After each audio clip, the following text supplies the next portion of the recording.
Salve, salve, meninos e meninas do sétimo ano, bem-vindos à nossa aula de revisão para P2 de inglês. Prontos? Todos vocês receberam da escola, da coordenação da escola, os conteúdos e o cronograma para estudo da matéria. Um dos conteúdos que estão relacionados aí de inglês são os membros da família. Eu não escrevi aqui no quadro porque eu não vejo necessidade. Na página 20 do livro de vocês tem o desenho da casinha que tem os membros da família, que são basicamente os que serão utilizados na prova de vocês. Então, eu não vou usar nenhum outro membro, fiquem tranquilos. Então, nós vamos nos estabelecer com grandmother, grandfather, father, mother, uncle, aunt, brother, sister and cousin, certo? Não vamos acrescentar nada disso. Professora, como eu estudo isso? Foquem-se basicamente na forma de escrita desses membros familiares, certinho? Vocês já fizeram a árvore genealógica, vocês já responderam todas as atividades. Eu recomendo que vocês recobrem a essas atividades para estudo, principalmente as do livro, porque foram corrigidas diretamente nas videoaulas. Certinho? O que nós vamos nos focar nessa revisão, que é o eixo principal de conhecimento do capítulo que nós estudamos no livro e ao qual eu me baseei para a prova de vocês, é o Present Continuous. O que é esse Present Continuous? Present Continuous, o próprio nome já diz, é um presente contínuo. Ele se baseia em algo que está acontecendo agora.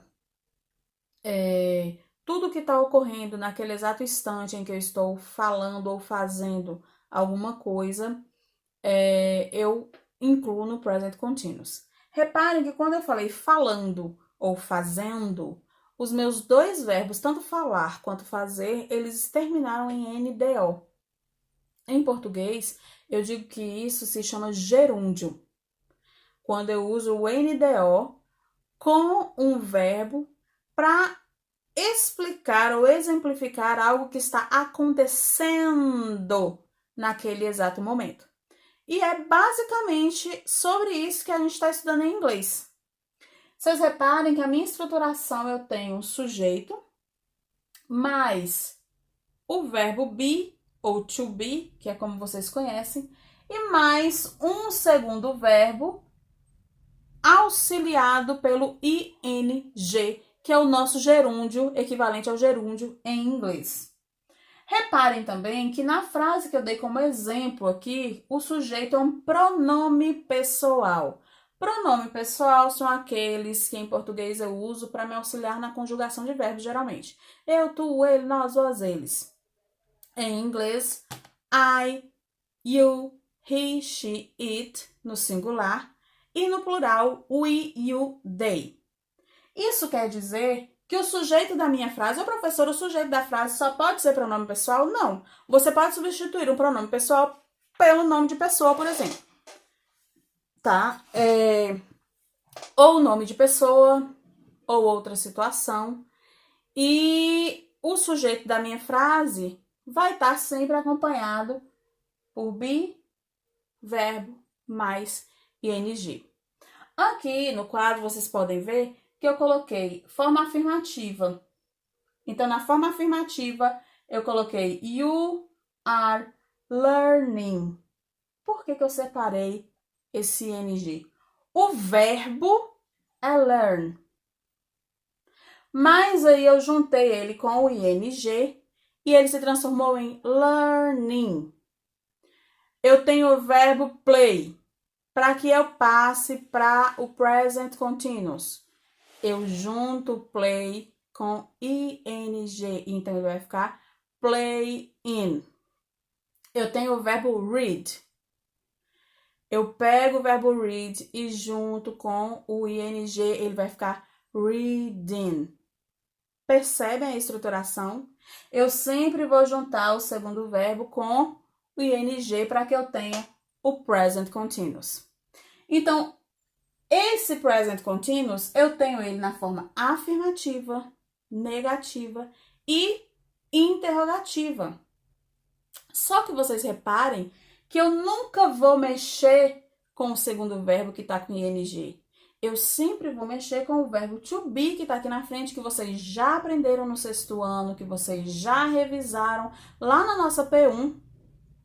Então, se você ainda não se lembra disso, eu recomendo que você volte lá nos seus livros, na sua fonte de pesquisa, revejam esse conceito, porque lembrem-se que eu falei que vocês têm ranço do verbo to be, mas vocês vão precisar dele pelo resto da vida, não tem como fugir disso aí, tá? Então aqui, you are learning. Você está aprendendo. Eu tenho sujeito mais be mais um verbo com ing. Eu tenho que passar isso para negativa. Negativa do verbo be, eu tenho o eixo not. Só que, comumente, facilmente, eu posso somente acrescentar o not depois do are, mas é mais comum eu usar a forma contracta, a forma reduzida desse are not. Então, ao invés de eu dizer are not, eu vou dizer aren't. E eu vou escrever aren't. Repare que are mais not, be mais not, eu retiro o O, coloco a apóstrofezinha, que é essa vírgulazinha lá em cima, e aí eu juntei are mais not em uma palavra só, que se transformou aren't, certo? Então, a estrutura da negativa ficou sujeito mais be com not, que eu transformei em uma palavra só, formando aren't, e continua lá o segundo verbo com o ing. Então, eu tenho a frase you aren't learning. Você não está aprendendo. Está com dificuldade? Estuda mais um pouquinho, reveja as aulas e qualquer coisa me manda mensagem. E aí, eu tenho a forma interrogativa. Novamente, eu não mexo com a estruturação do present continuous lá no final da frase. Eu vou mexer com o verbo to be do começo da frase. Eu vou inverter o lugar. Se antes eu sempre tinha sujeito mais be na afirmativa, sujeito mais be na negativa, o que vai acontecer na interrogativa? Eu não vou ter sujeito mais be, eu vou ter be mais sujeito. Eu inverti a ordem. Eu peguei o verbo que estava lá no meio da frase e trouxe para o começo da frase. E lembrem-se, não existe frase interrogativa sem uma interrogação no final. Então, eu inverti a ordem, trouxe o verbo be para o começo da frase, mais o sujeito, mais o verbo, mais ing e acrescentei uma interrogação para que eu tenha interrogativa. Certinho? Ficou compreendido isso aqui?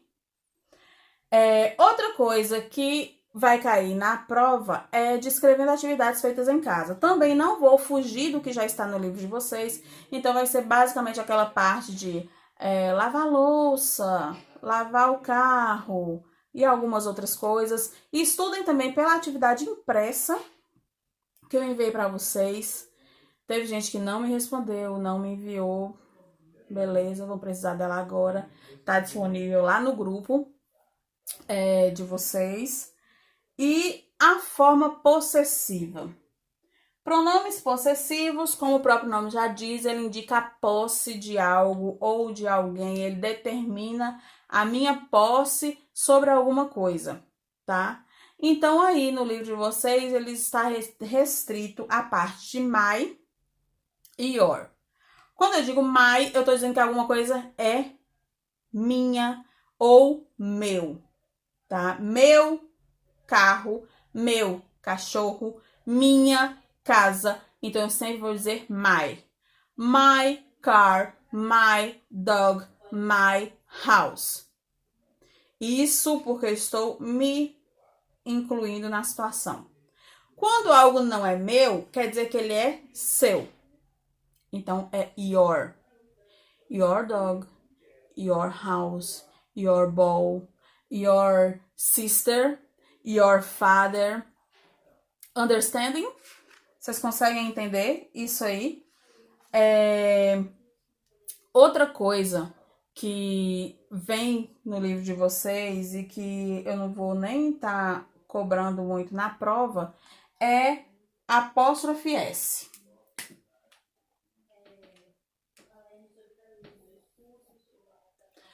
Geralmente, quando essa apóstrofe S, ela tá querendo dizer que algo é de alguém.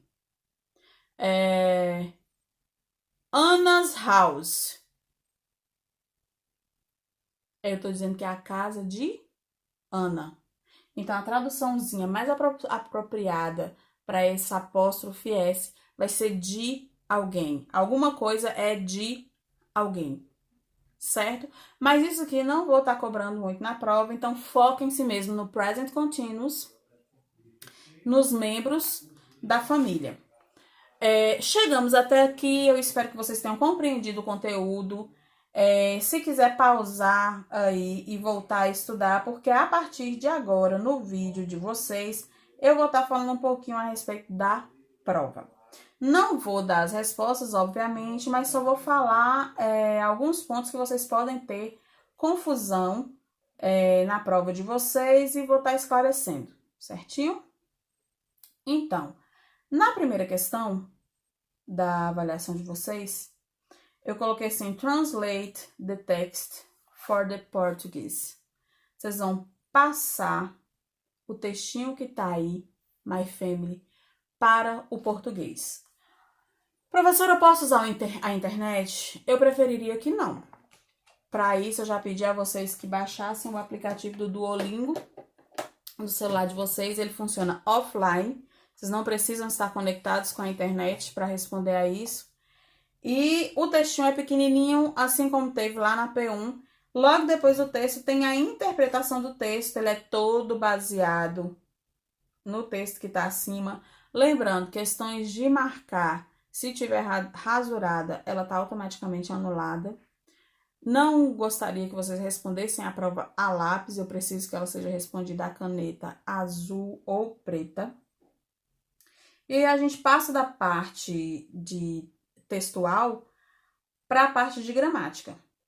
A primeira questão, fill in with present continuous. Tem os verbozinhos no infinitivo, entre parênteses, e eu preciso que vocês passem para o present continuous. Vocês já fizeram uma atividade impressa a respeito disso. A segunda questão, vocês também fizeram no livro a atividade. É para vocês reconhecerem quem é o membro da família representado na gravura e formar a frase do que essa pessoa está fazendo.